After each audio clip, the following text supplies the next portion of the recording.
L'échange que vous allez entendre est un entretien épistémique. Il s'agit d'une conversation asymétrique dans laquelle on s'intéresse à notre interlocuteur en lui posant des questions. Au travers de celle-ci, nous cherchons à comprendre les raisons qui motivent son avis. L'objectif principal de cette forme de conversation est de passer un moment agréable et mutuellement enrichissant. Alors, salut Focus sur le corpus, c'est correct? C'est ton pseudo? Focus sur le corpus, oui. Ok, ça va si je t'appelle Focus? Ça ira parfaitement. Parfait. Alors, on va faire un focus sur Focus. Qu'est-ce qui t'a fait monter? Est-ce que toi, tu penses qu'il faut respecter les croyances des gens? Les croyances dans leur dimension dogmatique, pas forcément, mais les croyants en tant qu'individu,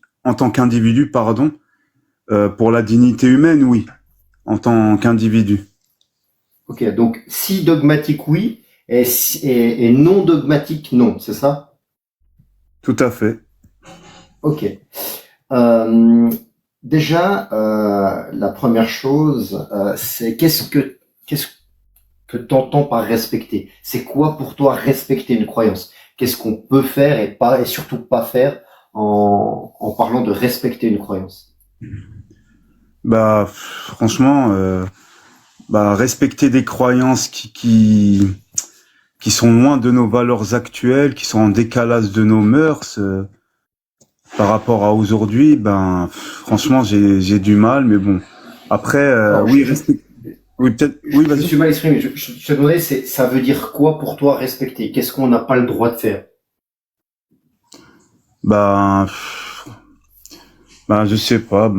Et c'est par exemple essayer de convaincre une personne croyante, par exemple, d'essayer de la dissuader de ses croyances, en gros de la pousser vers l'apostasie, tout ça. Moi, je pense que c'est très maladroit parce que une croyance c'est censé être personnel, c'est censé être une voie de développement. Mhm. Et franchement, qu'est-ce que je pourrais rajouter de plus? C'est vrai que c'est compliqué à répondre, mais j'aime beaucoup le sujet, en tout cas. D'accord. Ben écoute, on va l'explorer ensemble. Avec plaisir. Alors, si je comprends bien ce que tu me dis, c'est que pour toi, respecter, c'est ne pas essayer de faire changer l'autre d'avis. Est-ce qu'on peut le résumer comme ça? C'est ça, ne pas le froisser dans sa sensibilité existentielle et voilà, ne pas le braquer, ne pas faire. On ne sait pas si c'est le terme adéquat, mais du prosélytisme inversé, tout ça. D'accord.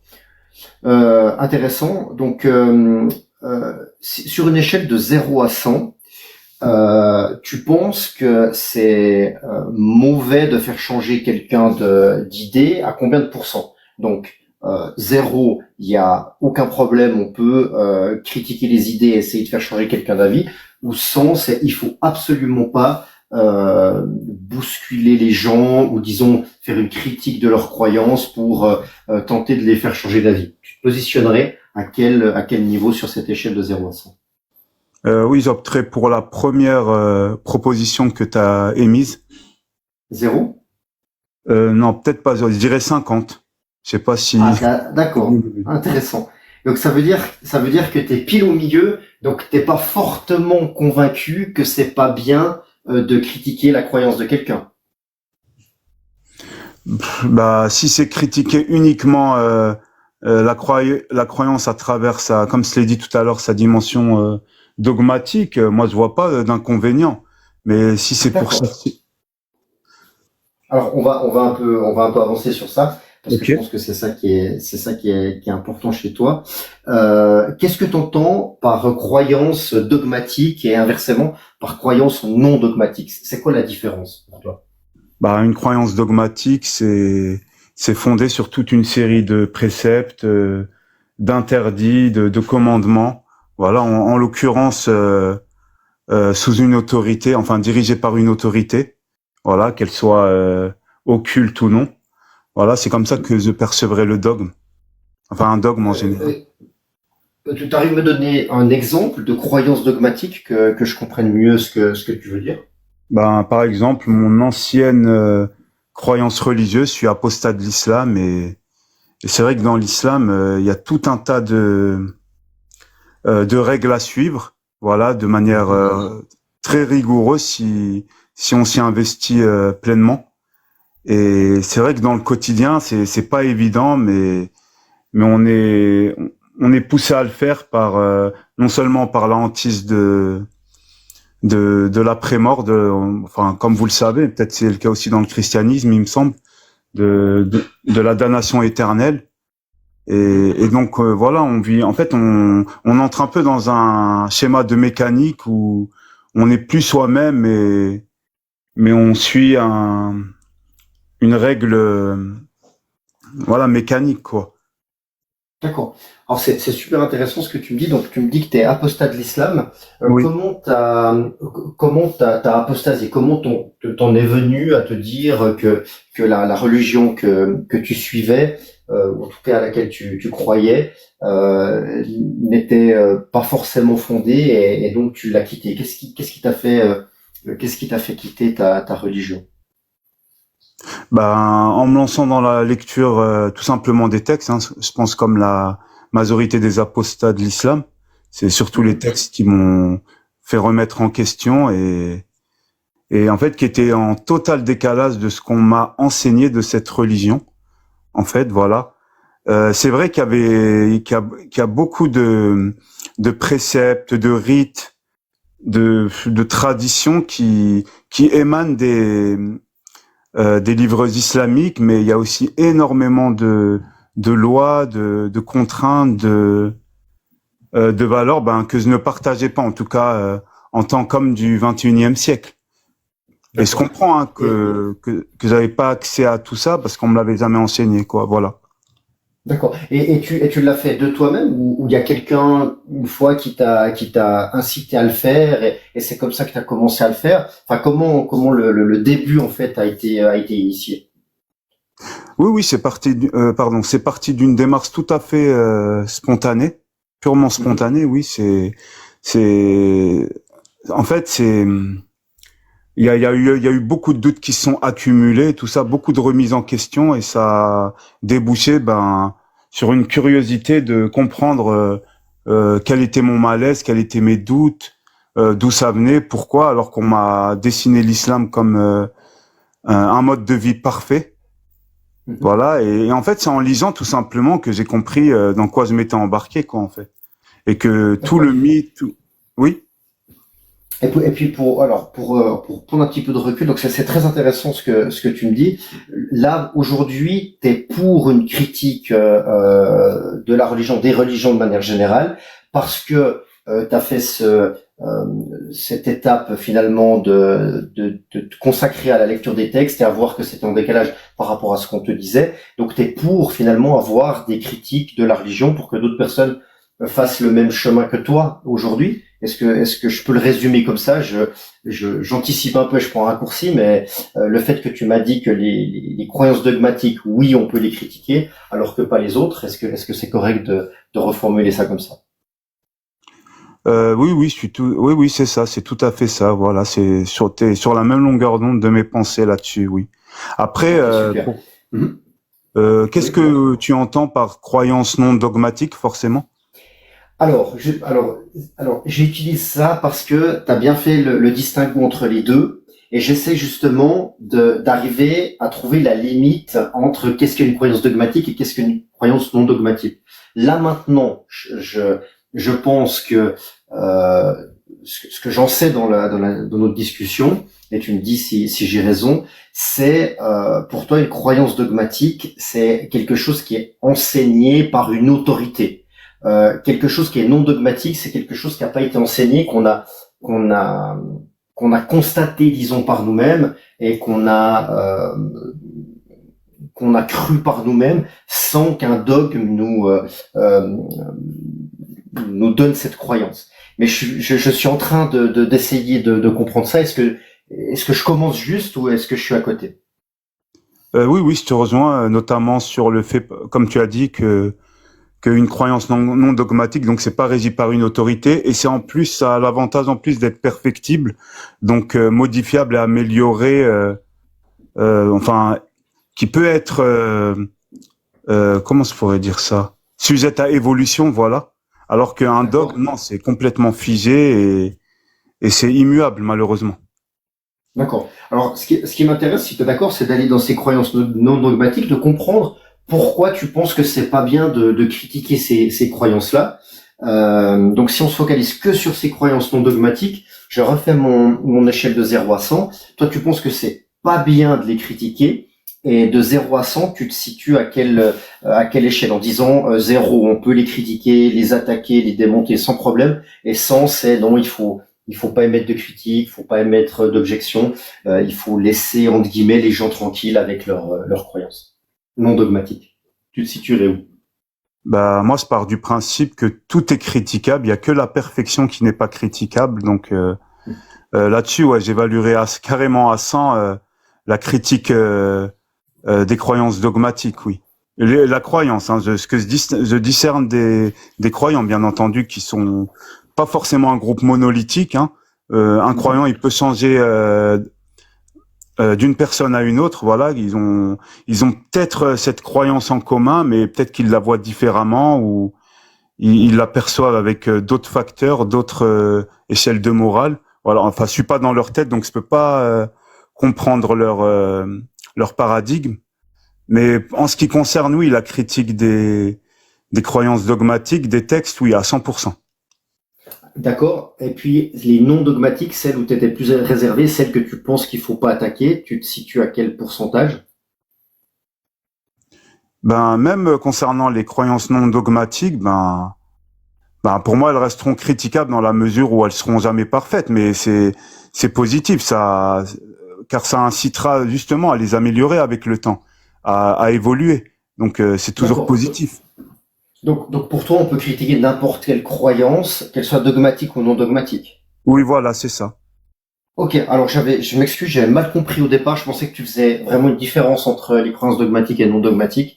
Et Moi, je fais une voilà. différence entre les croyants et les croyances. Vraiment, Oui, je discerne le dogme de l'individu. d'accord, d'accord. Et bah c'est intéressant. Est-ce que tu arrives m'expliquer pourquoi tu différencies les croyances des individus et pourquoi tu penses que c'est une bonne chose de le faire? Bah, déjà, pour éviter l'essentialisme, hein, c'est quelque chose de primordial d'éviter d'amalgamer tous les croyants comme s'ils représentaient à eux seuls leur dogme, alors que peut-être ils ne sont pas au courant de tout ce qu'il y a dans les textes. Peut-être qu'ils ont une autre vision de leur religion, hein, qui coïncide pas forcément. Peut-être que leur croyance c'est un placebo illusoire ou non, hein, ça ne regarde qu'eux, mais qui leur est confortable, qui leur fait du bien. Donc c'est pour ça que j'ai pas envie de les titiller là-dessus, quoi. Mais s'ils sont ouverts à une critique objective et constructive des textes, ce sera encore mieux. Même si je sais que pour beaucoup, voilà, ça, on peut pas dire que ça leur fait plaisir, mais voilà, quoi. D'accord. Alors je te remercie. Je perçois quelque chose. Tu me dis si je suis correct ou pas. Oui. J'ai l'impression que que pour que quelqu'un ait une critique de sa croyance, peu importe laquelle, j'ai l'impression que il doit y avoir une sorte de consentement pour toi. C'est-à-dire que la personne soit d'accord qu'on fasse une critique de sa croyance et que si la personne en face n'est pas d'accord, il vaut mieux ne pas la faire. J'ai ressenti un petit peu ça dans tes propos. Est-ce que c'est juste ou pas? Oui, oui, t'as visé dans le mille, c'est tout à fait ça. Et c'est Ok. justement aussi mon combat, c'est que, moi, en ce qui concerne la communauté musulmane dont je faisais partie avant, la critique est très très mal vue, même si de fil en aiguille, ça commence à être toléré, mais c'est pas assez suffisant à mon goût, surtout dans une démocratie et dans un État laïque. Voilà, par exemple, Mhm. pour ce qui a été du cas du christianisme, se constate aujourd'hui que les chrétiens, ne sont pas fermés à une critique de leur religion, hein, même si je sais qu'au fond ça leur fait pas forcément plaisir, mais du moment qu'ils acceptent que d'autres personnes, enfin que des non-croyants ou des non-chrétiens, ont une vision critique de leur texte, moi ça me va parfaitement. C'est pour ça que j'ai pas envie d'attaquer l'individu en lui-même, mais seulement les textes. D'accord. Mais j'ai l'impression que il y a une espèce de contradiction. Tu me dis si je me trompe. Le fait que il y a besoin d'un consentement, quelque part, la personne qui ne veut absolument pas bouger et qui ne veut pas entendre de critique ne pourra jamais évoluer. Et du coup, t'as pas envie de le brusquer, mais de l'autre côté, t'as quand même envie parce que tu penses que c'est mieux pour lui qui bouge sa croyance. Et du coup, comment tu fais? Alors déjà, est-ce que c'est correct ce que je ressens? Et si oui, bah comment concilier le fait de pas bousculer les personnes et de quand même remettre en cause ce qu'ils croient? Ah bah justement, ça c'est une mission très très compliquée, hein, de faire ouvrir l'esprit critique de certaines personnes très engagées dans leur foi. Ça c'est vrai, c'est très compliqué. Même moi, j'ai pas la réponse à ça, hein. C'est pour ça que malheureusement, je suis obligé d'être favorable pour une critique des textes, hein, même si je sais que ça va être mal reçu par pas mal d'entre eux, mais je sais pas, avec le temps, hein, peut-être que ici ils s'y feront, hein. Je suis peut-être idéaliste, mais je me dis que ça peut pas rester comme ça, quoi. On peut pas infantiliser une personne sous prétexte que sa foi représente tout pour lui. Faut qu'elle accepte d'être titillée, d'être remise en question. Voilà, en fait, c'est ce qui a fait avancer le monde, quoi. Voilà, parce que si on critique pas quelque chose, les personnes vont se reposer sur leurs acquis et voilà, elles resteront forgées dans leur mode de pensée et voilà, elles évolueront pas comme tu l'as souligné il y a quelques instants. D'accord, bah écoute Focus, je te remercie beaucoup. Je vais demander à mes camarades s'ils ont une question à emporter pour toi, et puis après j'aurai moi une toute dernière question pour toi. Avec plaisir. Je n'ai pas de questions à emporter. Merci Russell. John, tu as une question à emporter pour Focus? Alors, j'avais une question à emporter, mais j'arrive pas à la formuler, donc je vais passer mon tour cette fois-ci. D'accord, merci John. Épistémique, j'en profite pour te dire bonjour et te demander si tu as une question à emporter pour Focus. Bonjour tout le monde. Non, c'était intéressant, mais pas de questions. Merci Épistémique. Focus, je vais te poser maintenant la dernière question traditionnelle et habituelle du live épistémique. C'est comment tu t'es senti pendant notre conversation cet après-midi? Ah très à l'aise, hein. C'est un plaisir d'écouter vos arguments et ça ouvre le débat et en plus ça contribue à mon combat, donc ça peut être que recevable à votre cause. Merci beaucoup d'ailleurs, hein, de poser ces questions parce que ça me fait énormément plaisir. Ben écoute, le plaisir était partagé. Merci beaucoup d'être venu sur le live épistémique. Je te souhaite une bonne fin de journée et j'en profite pour encourager tout le monde à liker parce que j'ai vu qu'il y avait 2-3 soucis avec les restrictions. Donc tapotez, partagez et on espère que le live va se poursuivre. Merci Focus et bonne fin de journée. Merci, excellente continuation. Au revoir. Salut. Merci beaucoup. Je te laisse descendre, Focus, ou est-ce qu'il faut que je te fasse descendre par la cheminée comme le Père Noël? Oui.